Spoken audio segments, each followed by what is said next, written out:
네, 안녕하세요. 더블 크루 시작하겠습니다. 빈센트와 편다송입니다. 네, 오늘은 제가 더블 크루로 함께하게 네, 됐는데요. 권택중 과장님과 함께합니다. 어서 오세요. 네, 어서 안녕하세요. 오세요. 네, 과장님 오랜만에 네. 저랑 함께 방송하는데, 한 몇 달 된 것 아, 같습니다. 그쵸. 네. 근데 최근에 변동성이 네. 컸잖아요. 시장이 그렇죠. 하락할 때 무섭게 떨어지고 또 반등할 때 확 올라주고. 네, 네. 오늘은 다행히 시장이 빨간불 켜고 있는데 네. 요즘 시장 상황 어떻게 보시나요? 좋은 기회가 계속 자주 오는 것 같습니다. 변동성이 클수록 우리는 이거를 어떻게 즐기느냐가 제일 중요한 타이밍인데 뭐 공교롭게도 저도 어제 굉장히 무거운 마음으로 자료를 준비했으나 또 제가 온 날 상승이 나와서 좀 다행이다 생각이 아, 좀 그래서 들기도 표정이 하고요. 밝으신가 봐요. 네, 네. 표정을 그래도 좀 밝게 하고 있는 이유가 네. 하이닉스와 삼성전자 중심으로 우리 코스피 지수가 또 한 차례 강하게 반등이 나오고 있기 때문에 이런 것에 대한 이야기들을 오늘 좀 풀어드리면 좋을 것 같고요.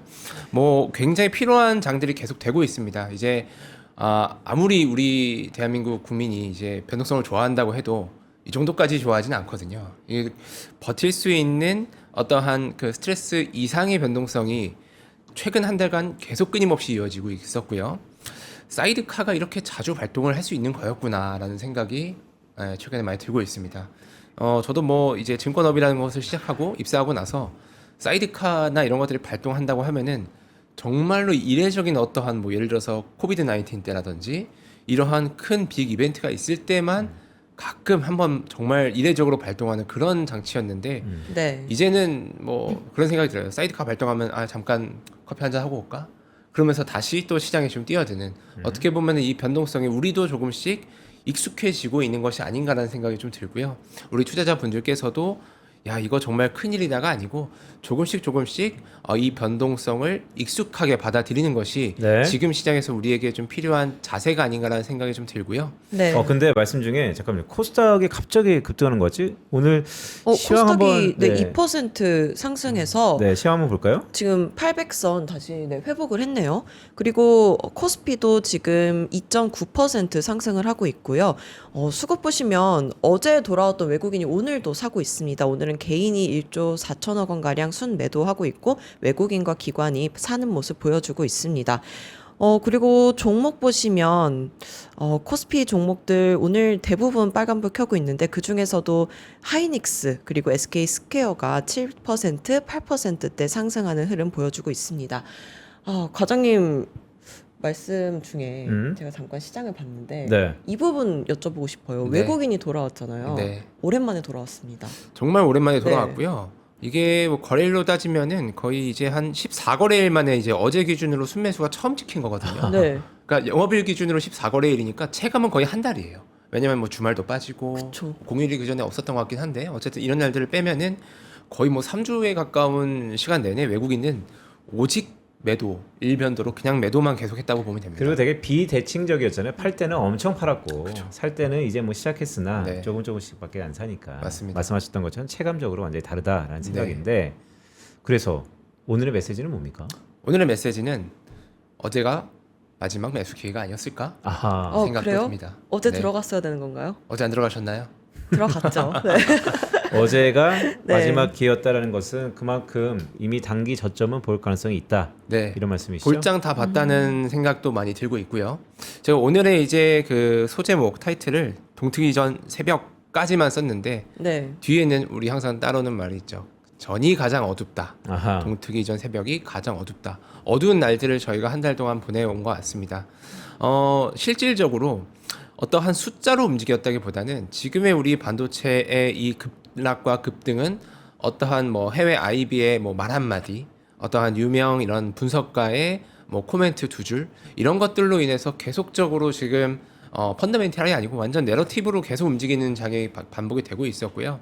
뭐 예를 들어서 뭐 팀쿡 CEO의 어떠한 발언이라든지 메모리가 너무 비싸다. 그 얘기는 뭐 한 달 전부터도 했었고요. 뭐 2주 전에도 했었고 뭐 지금 또 이런 창신 메모리 쪽으로 이제 방금 또 저희 전 코너에서 여러 가지 이야기를 전달드렸는데 애플이 창신 메모리 쪽에 퀄리티 테스트를 지금 시작을 했다. 이런 얘기들이 정말 민감하게 시장에서 하나씩 전부 악재로 받아들여지다 보니까 우리 시장을 정말로 크게 흔드는 그러한 날들이 지속됐던 것 같고요. 그 어두운 날들은 이제는 거의 이제 끝을 향해 가고 다시 한번 지난 실적 발표 시즌과 마찬가지로 네. 힌트들을 하나씩 오픈해가면서 우리의 마음을 좀 안정시킬 수 있는 실적 시즌이 돌아왔다고 생각을 하고 있습니다. 그래요. 오늘 보니까 오늘 한 5시 한 15분 때부터 해가 막 뜨는 것 같던데. 네. 그래도 뭐 동이 트니까. 네, 하지만 오늘 오후에 또 비도 온다고 하더라고요. 그렇죠. 그러니까 전반적으로 해는 떴지만 네, 우중충한 날씨도 이어질 가능성이 높아 보이는데 네. 과거에 이렇게 하락폭이 컸을 때는 네. 뭐 공통점이 있었습니까? 어떻게 하락했었고 올라올 때는 어떻게 올라왔었다. 네, 이제 과거 뭐 하락폭을 안 그래도 이제 최근에 많이 살펴보고 있습니다. 뭐 말씀드렸던 뭐 코비드 19 때도 있었고요. 더 이전으로 보면은 뭐 금융위기부터 사실 뭐 몇 년, 4년에 5년에 한 번씩 큰 하락은 한 번씩 있었습니다. 그때 이후로 어떠한 전략이 제일 유효했냐 보면은 기본적으로는 지수 자체를 사는 게 제일 좋았습니다. 아, 종목 말고요? 네, 네. 지수 자체를 매수하는 게 가장 좋았고요. 바스켓으로 들어가는 거죠. 낙폭은 종목마다 약간씩 상회할 수는 있습니다. 한 뭐 예를 들어서 뭐 일주일 하락이라든지 2주간의 하락 이런 하락 기간을 거치고 나서는 종목마다 어떤 종목은 마이너스 30%, 어떤 종목은 반토막 나 있고, 근데 이런 것들에 대해서 가장 크게 들어온 대금은 역시나 지수 자체를 바스켓으로 들어오는 게 가장 의미 있게 들어왔던 수급이기도 하고요. 근데 역설적으로 지금 다시 말씀드리면은 지금 지수를 산다는 거는 앞에 제가 보여드리는 이 종목들이 시가총액 상위 기준으로 어제 찍은 캡처 화면인데 네. 전자하이닉스를 사는 겁니다. 아하. 결국에는 지금 우리나라 코스피를 산다는 플레이는 전자하이닉스를 사는 것과 크게 다르지 않다라고 볼 수가 있겠고요. 그렇다면은 결국에는 반등을 노린다고 하면은 들어가야 될 것은 전자하이닉스를 중심으로 매수를 들어가는 것이 반등을 먼저 제일 빠르게 누릴 수 있는 투자 전략이다라고 볼 수가 있을 것 같고요. 이전에 이제 뭐 경험적으로도 그렇고 데이터상에서도 그렇지만 지수가 먼저 빠르게 다 채워지고 나서는 그 다음에 덜 오른 종목들로 시장의 눈이 돌아갑니다. 왜냐면은 이미 하락폭을 회복을 했기 때문에 네. 여기서의 업사이드는 조금 생각해보면 손익비가 좀 없지 않을까? 이런 생각들을 투자자들이 뭐 기관일 수도 있고 뭐 개인분들일 수도 있겠고 같은 생각을 하게 됩니다. 그때는 야 지수가 빠진 만큼 회복을 했는데 아직도 못 오른 종목들이 있네? 하면서 그쪽들로 순환매가 돌아가는 그런 순서가 일반적인 우리 증시 반등의 순서다라고 기억을 하시면 좋을 것 같고요. 오늘도 보시면은 방금 이제 HTS로 또 공유를 드렸지만 코스피 상위에 보면 파란불이 들어와 있는 종목들도 있어요. 네. 네. 코스피인데도 그렇습니다. 이게 함의하는 바가 굉장히 크다라고 생각이 들고 저도 여기 이제 3프로 이쪽 그 스튜디오로 오면서 이제 이 뭐죠 무빙워크를 타면서 쭉 오면서 MTS를 보면서 오는데 네. 매매대금 기준으로 많이 봐요. 거래대금 기준으로. 제일 상위는 요즘에는 항상 하이닉스 단일 종목 레버리지가 압도적 1등을 달리고 있습니다. 그러니까 대금이면 뭐 시총이 크니까. 네. 이 대금이 몰리는 이유는 다 비슷한 생각을 갖고 있고 이런 것들에 대한 경험적인 학습이 모여 있고 우리가 이런 것들에 대해서 스마트 머니가 되었기 때문이 아닐까라는 생각이 좀 들고요. 이 순서대로 이번에도 반등이 나올 가능성이 크다라고 보시면 좋을 것 같습니다. 그러니까요. 근데 최근에 어쨌든 장이 크게 휘둘리면서 가장 최전선에 계시잖아요. 네. 고객과의 접점이 선임과의 접점이 힘들지 않아요? 네, 뭐 많이 힘들죠. 많이 힘들고 저도 힘들고 네. 함께 하시는 이제 투자자분들도 많이 힘듭니다. 근데 지금 뭐 할 수 있는 거는 저희는 이제 멘탈 관리를 하고요. 남은 예금이 있다고 하면은 좋은 가격에 살 수 있는 하나의 뭐 타점을 잘 찾아가면서 대응을 하는 것이 중요한 시점인 것 같습니다. 그러니까 그때 중요한 것 같아요. 첫 번째는 일단 뭐 힘들지만 꾸준해야 되는 것 같고 두 번째는 물이 반이나 남아있냐 아니면 반밖에 남아있지 않는가 결국 네. 관점의 차이인데 불안함 속에서도 기회를 찾아야 되는 그런 역할이라고 보면 지금처럼 밀리면 사자 아니면 지금 기회가 어떨까? 왜냐하면 주식처라는 게 단기적으로 한두 달 할 거 아니잖아요. 그렇죠. 우리가 중장기적으로 계속 해야 되니까 네. 그러려면 꾸준한 전략이 필요한데 그런 의미에서는 많이 하락했을 때 거래대금을 봐라. 네. 그리고 주도주를 봐라. 이런 말씀인가요? 네, 맞습니다. 결국에 뭐 돈이 모이는 곳에 뭐 이번 올해 내내 시장도 마찬가지였고요. 돈이 들어오고 수급이 몰리는 곳이 시세를 계속 분출하고 있습니다. 많은 이제 애널리스트 연구원분들께서도 이런 리포트들 많이 내줬는데 강세장의 결국 제일 큰 특징은 쏠림이 심하다라는 것이고요. 이번 뭐 최근 한두 달 또는 조금 길게 보면 분기 동안 증명이 또 되고 있죠. 쏠림이 굉장히 크게 가 있고 그 쏠림에 따라서 시장 변동성도 굉장히 커져 있습니다. 그것은 그냥 당연하다 생각을 하면서 우리는 하나만 보면 될 것 같습니다. 실적이 그래서 잘 나올지 내년 1년 동안 또는 2년 동안 어떠한 실적의 흐름이 예상이 되는지 그것만 잘 지켜보면 될 것 같은데요. 네. 앞선 장표를 하나 보면서 다시 말씀을 드리면은 네. 어제 기준으로 보면요. 12개월 포워드 기준으로 PER이 6.2배를 장중에 하회를 했습니다. 뭐 6.17배까지 내려갔다고 보고 있는데 글로벌 금융위기 당시에 그때가 6.27배를 기록했다고 합니다. 거의 그 수준 이하까지 내려왔었던 거고요. 어떻게 보면 우리는 지금 금융위기 수준의 하락과 그러한 수준의 스트레스 상황을 겪고 있다라고 보시면 될 것 같습니다. 어떻게 보면 뭐 힘든 게 당연한 시장이었다라고 생각이 좀 들고요. 7월 한 달은 한 번의 이런 강한 반등과 또 1차적인 의심에 대한 차익 실현 의심이요? 이런 것들이 계속 네. 움직일 수가 있을 것 같습니다. 의심이라면 어떤 의심? 예를 들어서? 네. 반등이 나왔는데 이게 과연 정고점까지 회복이 될 수 있을까? 왜냐면은 고점에 들어가신 분들도 생각보다 많이 있습니다. 현재 기준에서 보면 고점이 되겠죠. 250만 원에서 300만 원 사이 하이닉스 기준으로 그 가격대에 들어가신 분들은 어떻게 보면은 하나의 이런 저항선이 될 수가 있습니다. 외국인들 입장에서도 마찬가지가 되겠고 기관도 마찬가지겠고 이러한 변동성을 좋아하지 않는 특히 이제 법인이나 기관 자금들은 변동성 플레이를 사실 좋아하지는 않습니다. 저기 근데 태극기 정준하 씨 아니에요?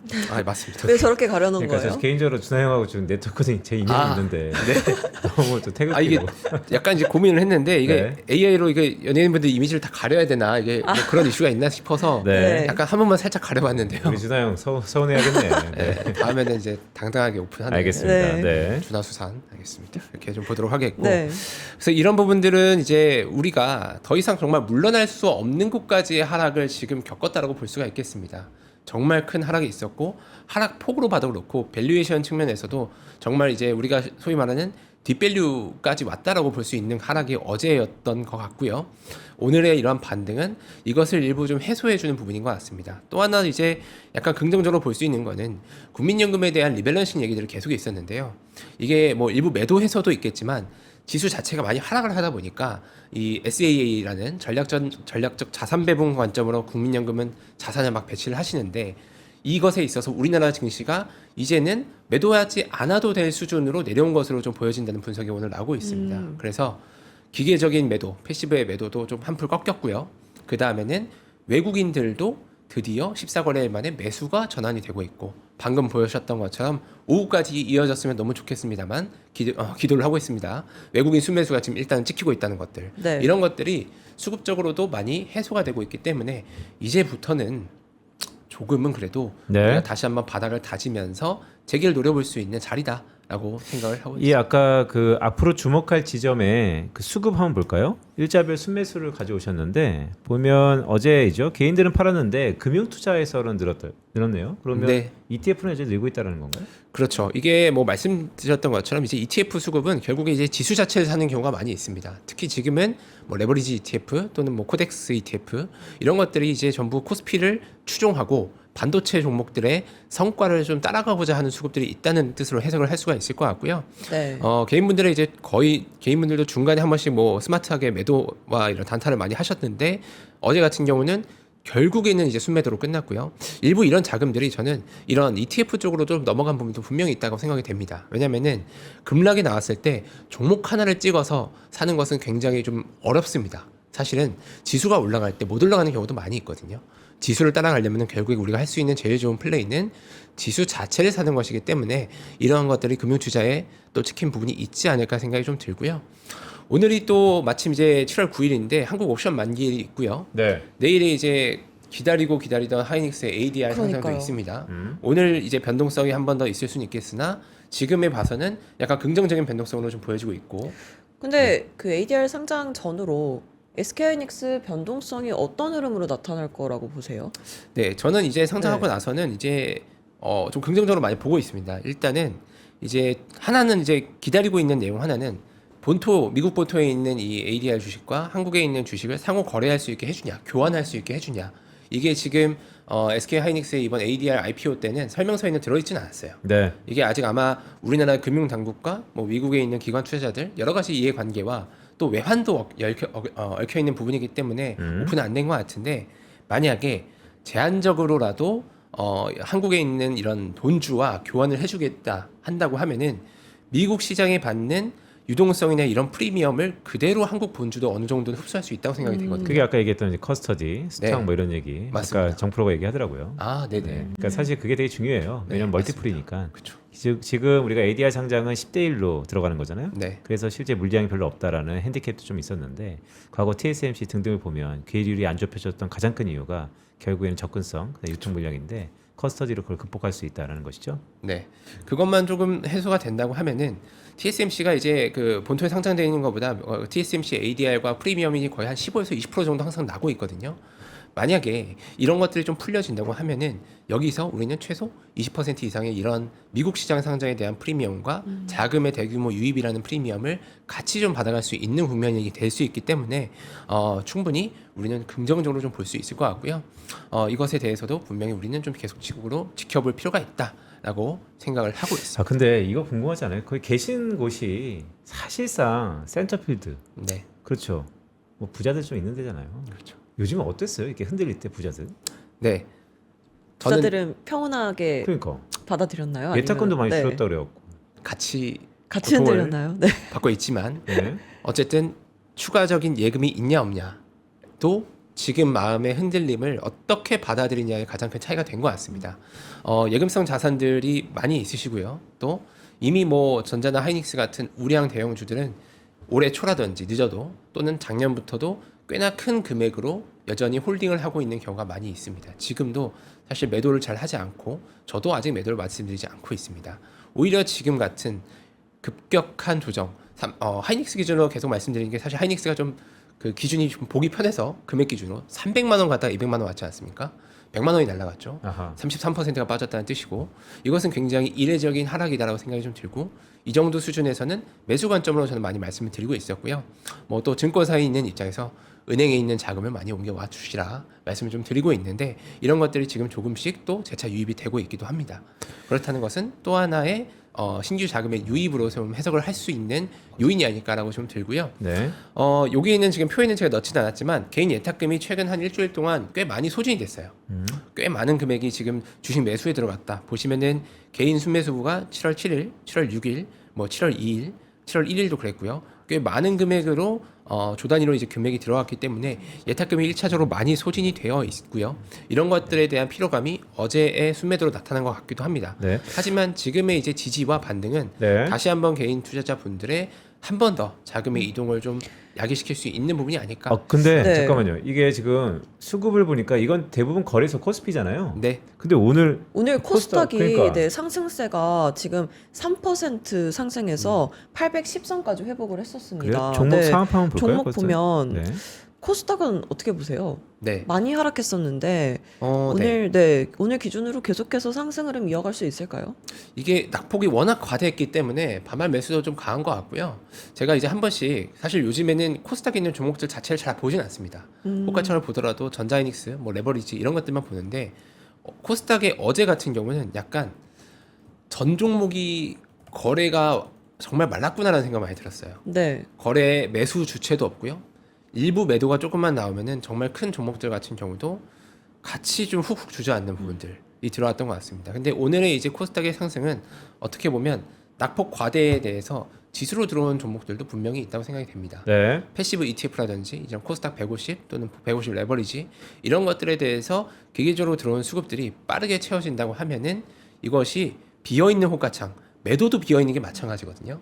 그만큼 조금씩 매수가 들어온다고 해도 빠르게 반등할 수 있는 자리라는 것이 설명이 될 수 있을 것 같고요. 오늘의 상승은 이런 것들이 좀 맞물려 있지 않을까 좀 볼 수도 있을 것 같고 더불어서 이제 상반기에 저희가 계속 준비됐었던 국민성장 펀드 있지 않습니까? 금액이 꽤나 큽니다. 그런 것들이 이제 3분기에 계속적으로 이제 집행될 것으로 2분기에 일부 했지만 그런 것들도 우리가 또 기대를 하기도 했거든요. 여기서 또 하나의 일종의 소방수 역할을 또 해줄 수도 있지 않을까? 이런 그래요? 것들을 우리가 생각을 해봐야 될 것 그러면 같습니다. 편사사 아나운서가 HS 한번 봐주세요. 코스닥은 지금 상한판이 어떻습니까? 지금 말씀 주셨던 것처럼 어쨌든 코스닥에 물량이 올 수 있다라는 생각인데 코스닥 지금 시가총액 상위 업체들의 흐름이 어떻죠? 네, 전반적으로 다 빨간불 켜주고 있는데요. 오늘 에코프로 BM 에코프로도 2%, 5% 상승하고 있고 그리고 HLB, ABL 바이오, 삼청당 제약 그리고 D&D 파마텍 같은 제약 바이오주들도 상승하는 흐름 보여주고 전부 다 있습니다. 빨간색이네요 오늘. 네, 전부 빨간색이에요. 네. 어떻게 보세요, 권태춘 과장? 네, 뭐 말씀드렸던 것처럼 너무 빠졌죠. 네. 너무 빠졌기 때문에 반등이 나오는 부분도 분명히 있는 것 같고요. 그리고 이제 바이오텍 같은 경우는 미국 바이오텍은 계속 신고가가 많이 나오고 있거든요. 생각보다 이제 그 우리가 금리 인상에 대한 우려가 있었는데 요즘에 한풀 꺾였죠. 지표들이 좀 안 좋게 나오니까 금리 올리기 쉽지 않아 보이는데 이런 것들에 대한 공감대가 좀 생겼기 때문에 바이오텍들에 대해서 반도체를 매도한 자금들이 일부 또 들어갈 수도 있는 부분들 이런 것이 약간 맞물려 있는 것 같고요. 뭐 바이오텍도 바이오텍 나름입니다. 거의 한 6개월 내리 빠진 종목들도 생각보다 많이 있습니다. 코스닥에 찾아보시면은.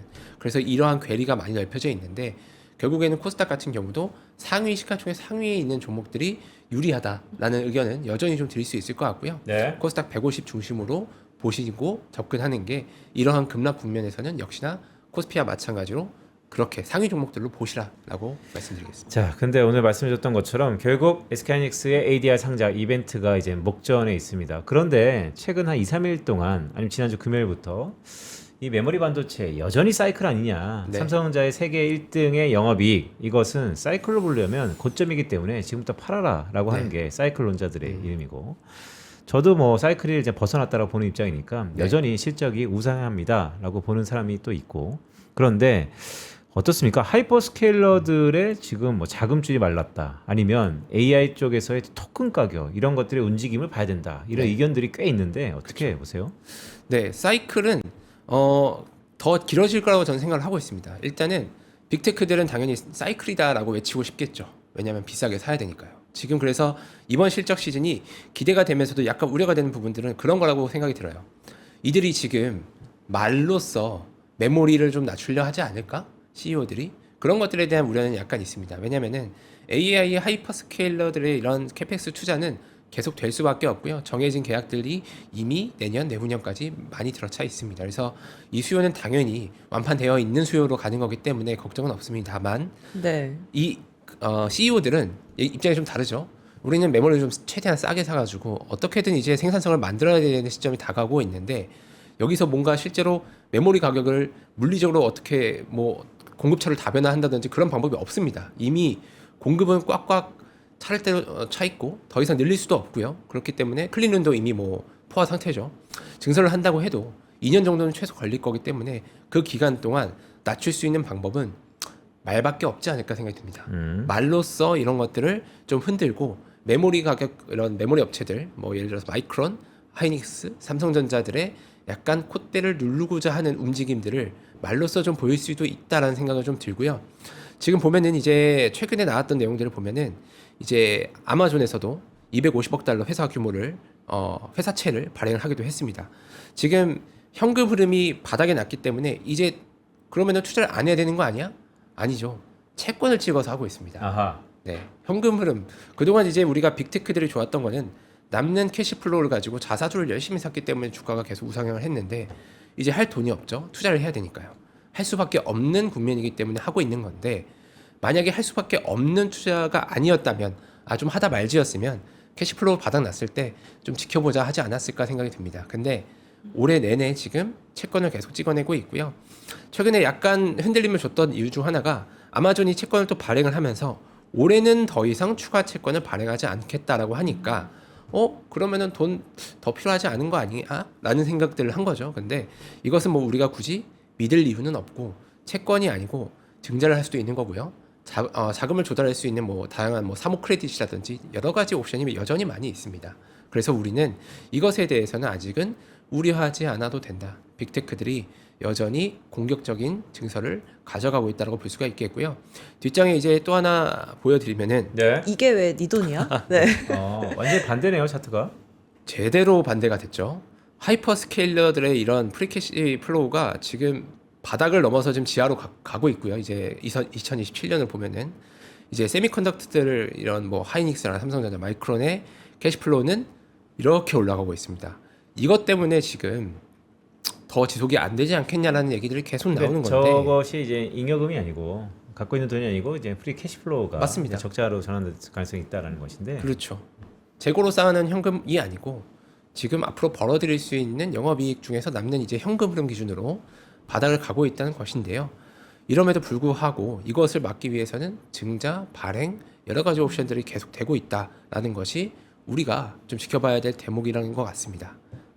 근데 혹시 이걸 저 안 그래도 이거 물어보려 네. 했는데 이걸 미리 볼 수 있는, 그러니까 참고할 수 있는 지표 같은 게 있는지 여쭤보려고 했거든요. 근데 네. 페이지가 딱 마침 준비가 네. 다 돼 있죠. 네, 오타가 하나 있는데 SDD가 아니고 SDLLMTK입니다. 제가 D를 하나 더 넣었는데 네. 이게 나온 지 굉장히 얼마 안 된 따끈따끈한 지표고요. 블룸버그 단말기에도 이제 해당 지표가 계속 트래킹이 되고 있다고 합니다. 최근에 나온 지표인데 LLM의 이제 실제 사용량을 토큰 소비량으로 추정해가지고 산출한 지표고요. 토큰당 지금 가격이 얼마가 되고 있다, 이런 것들을 좀 볼 수 있는 지표라고 보시면 될 것 같습니다. 저 가격이 올라가면 그만큼 수요가 많다는 건가요? 그렇습니다. 근데 또 특이한 것은 프론티어 모델이라고 하죠. 지금 LLM 업체들이 내고 있는 가장 상위의 모델, 가장 비싼 모델이라고 생각하시면 되는데 높은 성능을 갖고 있죠. 이 모델 사용량이 늘어나면은 이 지수 자체도 같이 상승하는 구조입니다. 지금 이제 시장에서 우려하고 있는 게 네. 프론티어 사용량이 좀 떨어지고 약간 저가 모델로 가면은 수요가 좀 줄 수도 있는 거 아니야? 이런 것들에 대한 것들도 굉장히 민감하게 시장이 받아들이고 있는데 이런 것들을 지수에 지금 녹여냈기 때문에 LLM 기준에서 P, 가격과 Q, 사용량을 모두 함께 녹아내서 측정할 수 있는 지수라고 보시면 될 것 같고요. 네. 지금 보시면 뭐 데이터들이 짧게 있습니다. 나온 지 얼마 안 됐기 때문에 굉장히 이제 좀 따끈따끈한 데이터라고 볼 수가 있겠고, 이런 것들을 우리도 반도체 투자는 입장에서 최전선에, 현재 제가 봤을 때는 지금 이게 거의 최전선에 있는 지표이기 때문에 요거를 좀 의미 있게 좀 보실 수도 있을 것 같습니다. 알겠습니다. 네, 알겠습니다. 오늘 권택중 과장님과 함께했습니다. 고맙습니다. 네, 고맙습니다. 감사합니다. 빈센트, 우리 하나증권 릴레이 세미나 하고 있잖아요. 아, 그렇죠. 여기 있죠. 네. 오늘 이분이 출격하십니다. 네. 오후 3시에 김정환 차장님이 패밀리 오피스 하반기 투자 전략 세미나를 하시는데요. 변동성이 클수록 이런 세미나를 듣고 대응 전략 잘 짜서 투자를 하는 게 좋을 것 같습니다. 안 그런가요? 네, 더구나 패밀리 오피스들 그들이 과연 어떤 세력으로 어떤 전략으로 어떻게 돈을 버는지 등등에 대해서 김정환 과장이 잘 준비했다고 하니까요. 오늘 오후에 비도 온다고 하지만 비 올 때 만나는 인연이 좀 오래 간다고 합니다. 시청해 주셔갖고요. 아마 꾸준한 전략, 참신한 전략 들어보시면 좋을 것 같습니다. 네, 저희는 내일 다시 찾아뵙겠습니다. 고맙습니다. 고맙습니다.